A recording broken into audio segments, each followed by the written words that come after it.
Y es uno de los temas naturalmente de portada, lo habíamos señalado, la discapacidad, estas medidas que ha resuelto el gobierno de Javier Milei, que confrontan en muchos frentes y que afectan directamente a las personas con discapacidad, desde lo que implica que las pensiones sean tan magras y no alcancen a contener a las familias y a las personas afectadas, desde la interrupción o la afectación de tratamientos porque no se cumple, porque no se abonan a tiempo, desde lo que implica además ahora que los obliguen a realizar estas auditorías con todas las complejidades que se han sumado. Y el cuarto factor está relacionado con la caída de alguna de las pensiones por discapacidad o las dificultades, los obstáculos que se presentan para quienes necesitan de esas pensiones y el Estado no está habilitando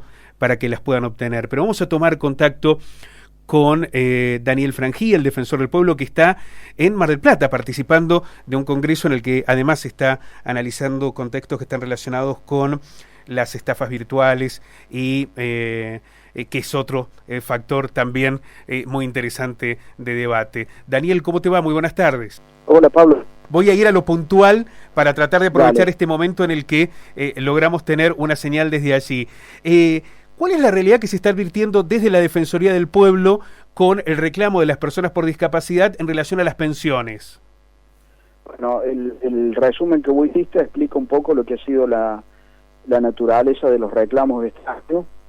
Nosotros llevamos ya más de 80 y reclamos que han ido cambiando a medida que ha ido transcurriendo el tiempo de problemática, pero todas en definitiva apuntan a la misma situación, ¿no? A cómo se han ido perdiendo derechos en materia de discapacidad.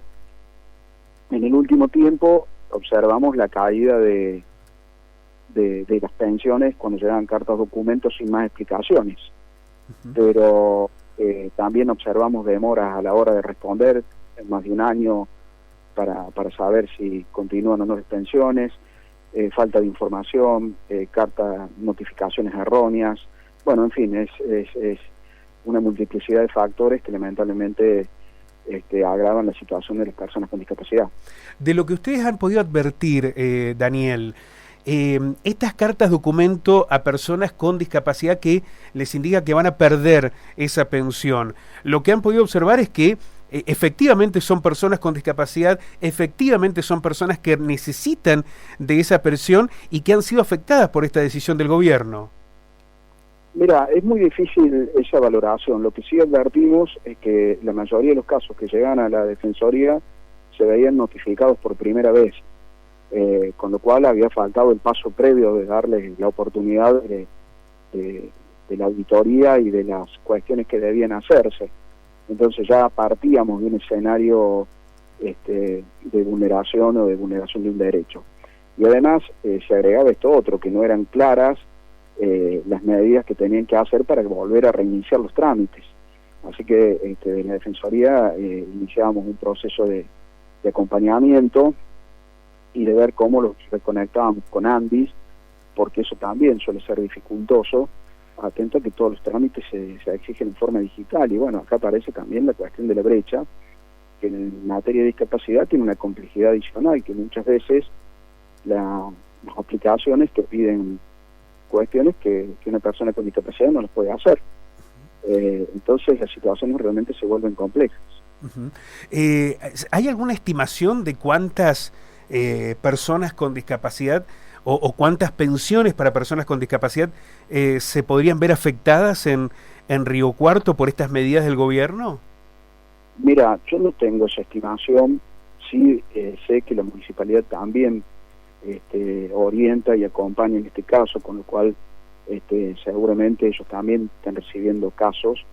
Nosotros vamos ya en 80 casos en lo que va del año, lo cual me parece un número importante, y sabiendo que hay otros organismos que también están trabajando en en el mismo esquema, y además las mismas instituciones vinculadas de discapacidad también trabajan para que esta situación no prospere. Entonces nosotros, como siempre decimos, si en la Defensoría hay más de 80 casos, evidentemente la situación es compleja. No advierto a lo mejor la complejidad que teníamos al momento previo de la sanción de la ley. Acá hay que distinguir las dos grandes problemáticas. Una es esta que estamos hablando, y la otra problemática era la que vos hacías en materia de las prestaciones, donde la falta de actualización de prestaciones empezó a poner en crisis las prestaciones que debían recibir las personas con discapacidad. Que eso también fue una cuestión significativa de reclamos, y que lamentablemente también tenemos 3, 4 casos por día con respecto al cumplimiento de las prepagas y de las obras sociales con estas prestaciones.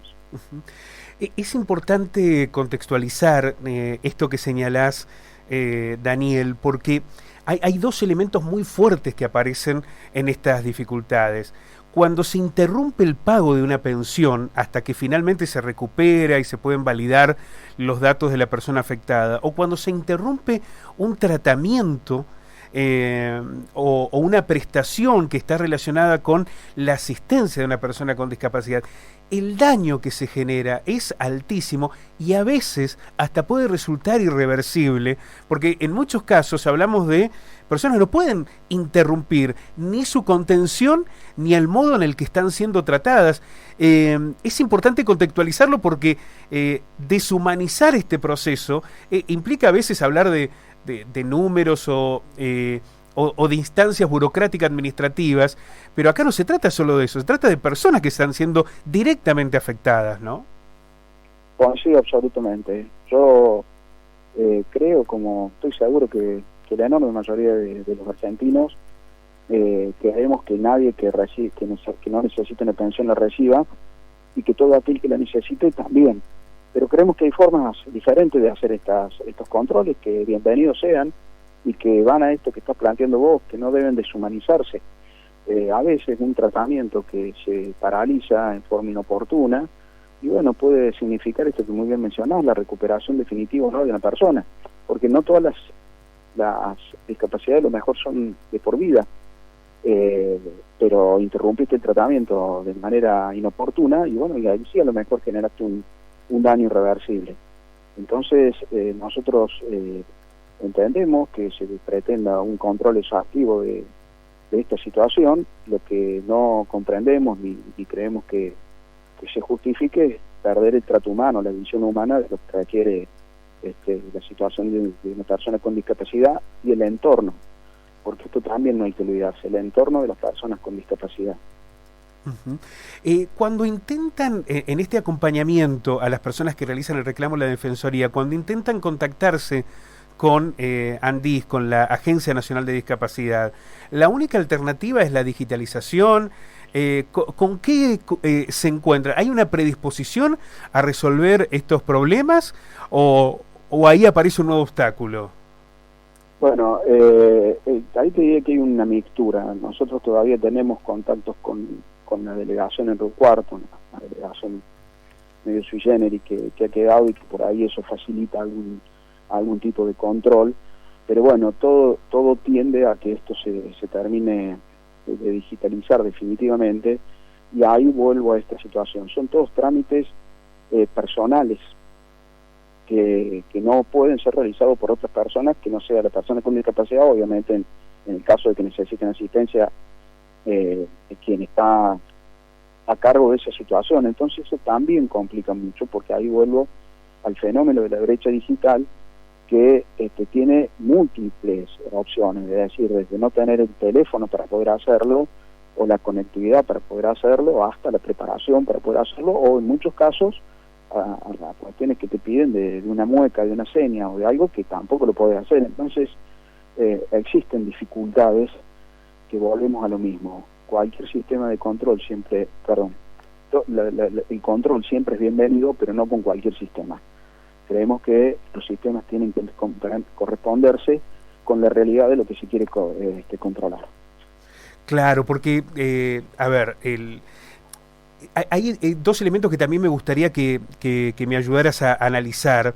Por un lado, uno debe comprender que los controles, que el Estado debería tener los instrumentos o las herramientas para que estos controles no se trasladen como una nueva dificultad para la persona con discapacidad, porque si la posibilidad que tiene el Estado de controlar, un Estado que hoy tiene acceso a toda la información, que puede cruzar esa información, que puede, ante eventualidad de casos sospechosos, ir puntualmente a eso, como alternativa es, todos van y se tienen que auditar, le traslada a la persona con discapacidad un rol que debería ser específicamente del Estado. También debemos, porque con que una persona que necesite específicamente la pensión, que tenga dificultades de movilidad, que no pueda hacerlo a través de Internet, tenga que sufrir estas consecuencias, ya hay una responsabilidad del Estado en provocarle ese daño. Es importante que lo comprendamos en ese contexto. Efectivamente, porque en definitiva uno lo podría plantear de más o menos como estás diciendo vos, bueno, empecemos con los casos que más sospechas generan, vayamos a verlos, que vayan los asistentes sociales de los organismos competentes, empecemos a identificarlos y a partir de ahí uno puede decir, bueno, si todos los casos que eran sospechosos dieron este resultado, esto nos permite pensar en otra cuestión, pero nada de esto se hizo, de repente se puso en crisis a todo el sistema con una argumentación que es también bastante discutible, porque esto de que saltamos de una X cantidad a otra X cantidad sin mediar un conflicto bélico, no sé cuántas cosas se argumentaban, también es un dato muy arriesgado para tomarlo como cierto, porque lo que uno no sabe es cuál era la realidad previo al momento cero. Entonces nosotros no sabemos si en el momento cero la cantidad de pensiones que se dan por discapacidad se correspondían con la realidad o no. Entonces esta idea de partir y de juzgar a todos como seres que solamente les interesa vivir de una pensión que tampoco alcanza los niveles para eso, bueno, nosotros entendemos que se parte de un concepto equivocado y que, bueno, termina repercutiendo en estas situaciones e incluso termina conspirando contra los mismos objetivos en los cuales creo que todos estamos de acuerdo, en que solamente reciben las pensiones a aquellas personas que las necesitan. Yo creo que eso hay un consenso enormemente mayoritario, como también hay un consenso enormemente mayoritario de que ese control se corresponde con la realidad de las personas discapacitadas. Sí, claro. Si esto parte desde la estigmatización de un colectivo, en lugar de apuntar específicamente con aquellos casos que supuestamente están mal otorgados, el daño es tan severo, tan profundo, que supone que detrás de las pensiones por discapacidad hay todo un esquema o un sistema de corrupción que termina señalando y apuntando a cada una de las personas que necesitan de esa pensión. El problema, más que el sistema, es en particular el uso que pudo haber hecho o no la política de algún caso en particular. Lo que no se puede es provocar un daño aún superior para aquellos que naturalmente requieren de esta contención del Estado y que es uno de los sectores más vulnerables de la sociedad. Pero vamos a darle continuidad a este tema. Daniel, quiero agradecerte inmensamente porque sé la complejidad. En este momento estás allí en Mar del Plata participando de un congreso que tiene que ver con otro tema también muy sensible, que es el de las estafas virtuales y digitales. Además, mira, el tema de discapacidad fue uno de los temas que se trató porque lamentablemente todas las defensorías del pueblo estamos viviendo una situación similar, y no es que lo digamos nosotros, porque en definitiva nosotros estamos para tratar de solucionar o de encontrar una solución a esto, lo viven las personas con discapacidad a lo largo y a lo ancho del país.